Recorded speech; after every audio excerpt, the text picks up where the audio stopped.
Partiamo subito foderando una teglia. Allora, la teglia è rettangolare ed è importante che abbia queste dimensioni. Questa è 36 x 28, quindi state attorno a questa dimensione perché è fondamentale per ottenere poi, in base alle dosi che vi do, lo spessore giusto per realizzare questo dolce. Quindi foderatela bene, carta forno, così, vedete? Andiamo ad occuparci delle uova. Allora, consigli per realizzare un buon pan di Spagna, perché utilizzeremo questo pan di Spagna come base.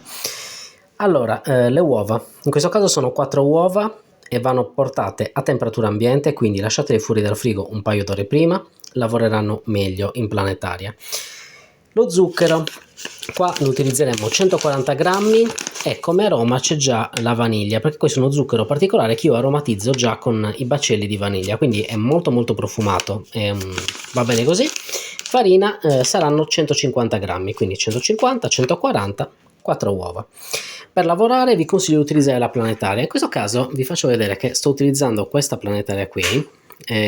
Questa non è pubblicità che vi sto facendo, ma questo è proprio un consiglio. Molte volte mi chiedete se questo tipo di elettrodomestici sono durevoli nel tempo. Io questa ce l'ho da 4 anni ed è sempre lei, quindi potete vedere anche sul mio canale per vedere che vi sto dicendo la realtà. Questa lavora da 4 anni e funziona sempre benissimo. Quindi iniziamo subito rompendo le uova, mettiamole qui insieme allo zucchero e la facciamo lavorare finché saranno un composto chiaro e spumoso. Per quanto riguarda invece la farina, questa andrà setacciata 1 o 2 volte, meglio 2 volte, così non creerà dei grumi. Poi vi faccio vedere l'incorporamento della farina a questa massa, che anche quello va fatto in un certo modo. Intanto quando cominciate a lavorare questi, quando saremo alla fine praticamente, cominciate ad accendere il forno, portatevelo a temperatura 180 gradi, forno statico, la cottura con un tipo di piastra come questa 10-12 minuti, però verificate, diciamo che passati 10 minuti andate con uno stecco a controllare e se esce asciutto è pronto. Allora, qua abbiamo la nostra farina setacciata, vi servirà una di queste. Usate questa, fidatevi, viene proprio bene, poi vi faccio vedere il meccanismo esatto. Quindi cominciamo subito la lavorazione, accendiamo la nostra planetaria, cominciamo con le uova. Non aggiungete le uova e lo zucchero subito, fate così, fate andare un po' prima le uova, poi aggiungete lo zucchero e poi fate lavorare finché diventa chiaro e spumoso. Ok, adesso ci siamo.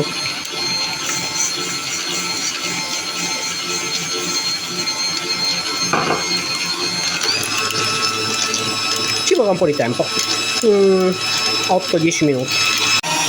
Allora, qua siamo a 3 minuti, guardate qua, come vedete monta davvero bene. Allora, giunti a questo punto cominciate ad accendere il forno e lo portate a circa 180 gradi, calore statico, quindi dall'alto e dal basso.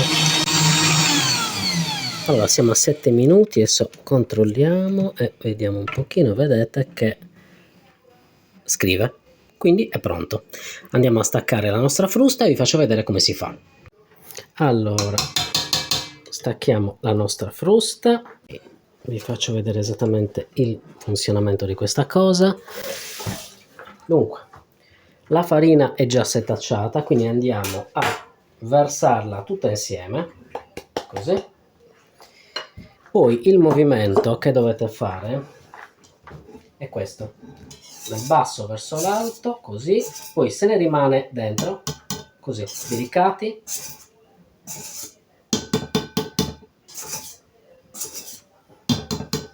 Non fatevi venire la fretta e non fatevi venire la tentazione di girare. Questa deve essere fatta così. Potete usare anche una marisa, ma secondo me con questo sistema viene un po' meglio.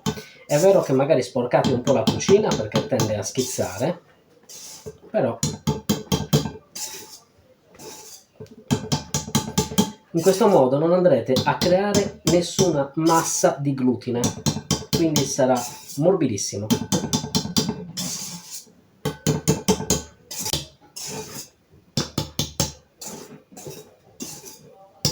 Bene.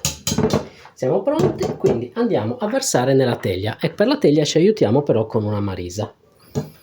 Quindi spostiamo la planetaria, questo qui, e andiamo a versare.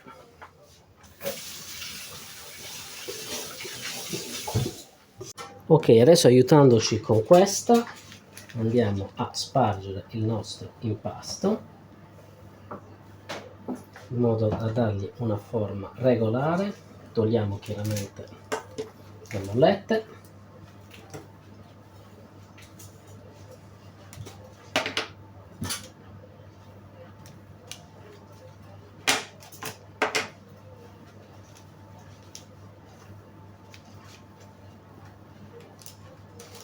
Questo non va sbattuto, quindi anche qui non venga la tentazione di sbattere l'impasto perché andreste a togliere l'aria e qui non c'è lievito, quindi così. Ed eccoci qua, la nostra teglia è pronta per andare in forno, quindi forno caldo, inforniamo 10-12 minuti. Allora, passati 11 minuti io ho praticato dei fori così con uno stecco ed esce asciutto, quindi questo è pronto. Come vedete non è tanto omogenea come altezza perché il mio forno ha delle zone dove scalda un po' di più e zone dove scalda un po' di meno, purtroppo, però il risultato è questo. Quindi adesso lo lasciamo raffreddare del tutto. Una volta che sarà a temperatura ambiente andremo a estrarlo da qui ed eliminare la carta forno e sarà pronto per tutte le preparazioni. Raffreddato, estratto dallo stampo, questo è il risultato.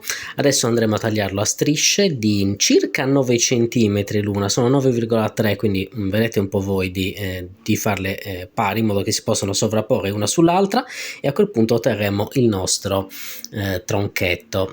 Ok, quindi io utilizzerò 1 metro, così prendo le misure esatte e cominciamo a tagliare queste strisce, quindi saranno da 9 cm circa per 36, insomma la lunghezza di questa teglia. Allora, crema pasticcera ce l'abbiamo pronta qui, poi la metteremo in una sacca poche. Vi consiglio di utilizzare un becco di questo tipo in modo da depositare delle strisce piuttosto precise.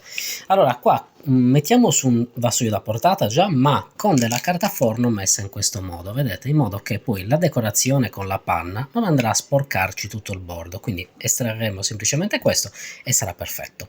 Quindi cominciamo con il primo strato che andiamo a mettere qui. Come bagna utilizzeremo questo dell'amaretto di Saronno. Voi, se avete dei bambini, potete utilizzare anche del succo di frutta, vedete un po' voi, anche del semplice latte, insomma, magari aromatizzato un po' con la vaniglia, che ci sta. Quindi cominciamo a depositare un po' di bagna qui, quindi la crema pasticcera, secondo strato, e andiamo avanti così finché abbiamo finito tutto. Allora, abbiamo bagnato il pan di Spagna, abbiamo fatto il primo strato di crema, così vedete, con questo sistema viene abbastanza giusto. Aggiungiamo il secondo strato e continuiamo.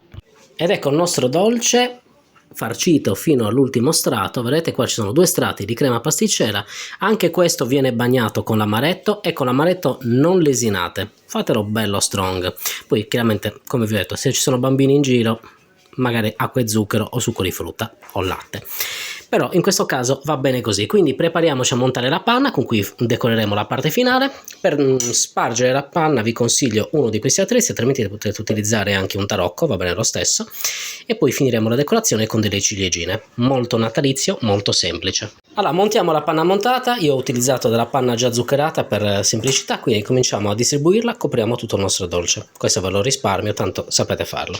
Allora, il nostro tronchetto è pieno di panna, tutto bello rivestito. Adesso con questo strumento andremo a simulare la corteccia, quindi o con questo o con quello un po' più fine, vedete un po' voi cosa preferite. Non andate troppo a fondo, deve dare un senso così di ondulato, ma chiaramente non dovete mostrare quello che c'è sotto.